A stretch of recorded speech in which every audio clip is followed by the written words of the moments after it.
Tapi bohong.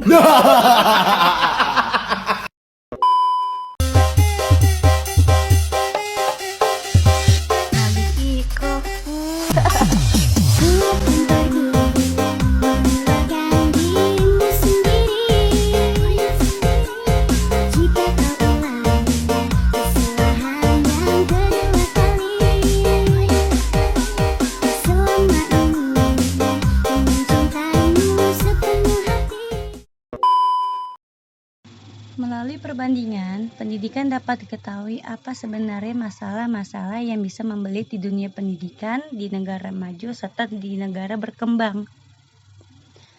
Untuk mencobanya, kita menganalisis sistem maupun kebijakan pendidikan di negara Malaysia, serta mengetahui kelebihan dan kelemahan dari sistem pendidikan di negara tersebut.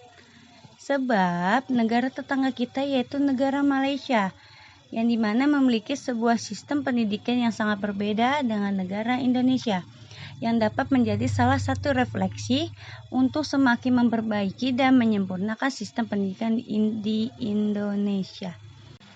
Dalam sistem pendidikan, kepedulian pemerintah Malaysia terhadap pendidikan rakyatnya sangatlah tanggung jawab dari pemerintah federal.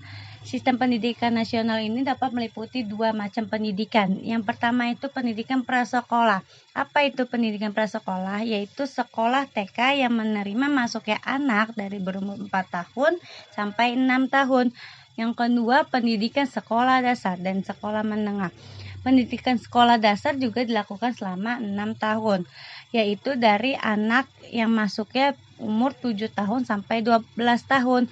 Dan sekolah menengah ini apa sih? Sekolah menengah ini yaitu sekolah perpanjangan dari pendidikan dasar atau studi yang melibatkan usia anak yang masuk melalui dari umur 13 tahun sampai 17 tahun. Sehingga para siswa belajar mulai dari tingkatan 1 sampai tingkatan 5. Dan setelah lulus, siswa dapat memilih untuk menghubungkan studi di tingkat prauniversitas tersebut, dan yaitu apakah untuk belajar di tingkatan 6, matrikulasi, studi diploma, dan sebagainya. Dan juga para siswa akan mengikuti ujian-ujian umum pada akhir sesi pengajaran sekolah dasar, sekolah menengah pertama, dan sekolah menengah atas untuk mendapatkan prauniversitasnya sendiri. Pendidikan menengah lanjutan. Setelah lulus dari pendidikan menengah, para siswa dapat melanjutkan ke tingkat menengah lanjutan selama 1 sampai 2 tahun yang merupakan program persiapan untuk memasuki universitas. Yang keempat, pendidikan tersier. Program-program pendidikan tinggi dalam bidang akademik dan profesional disediakan oleh kedua sektor pendidikan publik dan swasta seperti berikut.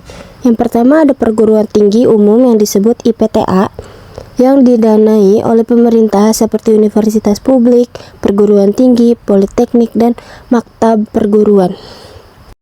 Dan yang kelima ada pendidikan swasta. Pendidikan swasta di Malaysia disediakan oleh dua organisasi swasta, yaitu Institusi Pendidikan Swasta atau disebut IPS, atau sekolah swasta yang menawarkan pendidikan prasekolah, pendidikan dasar, dan pendidikan sekolah menengah. Institusi Pengajian Tinggi Swasta atau disebut IPTS menawarkan pendidikan tersier yang akan menganugerahkan kualifikasi sertifikat, diploma, dan sarjana. Malaysia adalah sebuah negara berkembang di kalangan dunia ketiga. Malaysia juga negara yang sering melakukan perubahan dan perencanaan kurikulum sesuai dengan perkembangan politik, sosial ekonomi, sosial budaya, dan tren perkembangan pendidikan lokal dan internasional. Perubahan kurikulum dilakukan bertujuan memenuhi kehendak dan tujuan perkembangan manusia dan negara, arah, tujuan negara, visi masyarakat, dan pemikiran rakyat, serta kemajuan sosial politik dan ekonomi negara tergantung pada pergeseran dan perubahan kurikulum yang global. Atau disebut kurikulum nasional, yang mana kurikulum ini merupakan suatu program pendidikan yang termasuk kurikulum dan kegiatan yang mencakup semua pengetahuan, keterampilan, norma, nilai, unsur kebudayaan, dan kepercayaan. Tujuannya adalah untuk membantu perkembangan seorang murid dengan sepenuhnya dari segi jasmani, rohani, mental, dan emosi, serta menanam dan meningkatkan nilai moral yang diinginkan untuk menyampaikan pengetahuan. Tujuan pemerintah negara Malaysia menjadikan Malaysia sebagai pusat keunggulan pendidikan, yang dimana pendidikan nasional Malaysia bertujuan untuk melahirkan warga negara Malaysia yang berilmu, berpengetahuan, berketerampilan, berakhlak mulia, bertanggung jawab, dan keupayaan mencapai kesejahteraan diri serta memberi sumbangan terhadap keharmonian dan kemakmuran keluarga, masyarakat, dan negara. Dikutip oleh Kementerian Pendidikan Malaysia 1998. Strategi pembelajaran di Malaysia yaitu siswa aktif dengan pembelajaran dan lebih mengutamakan praktek daripada penjelasan teori. Ilmu teoritis diseimbangkan dengan kebutuhan masyarakat. Model pembelajaran yang digunakan yaitu yang paling sering adalah dengan menggunakan internet, modul atau model presentasi menggunakan PowerPoint.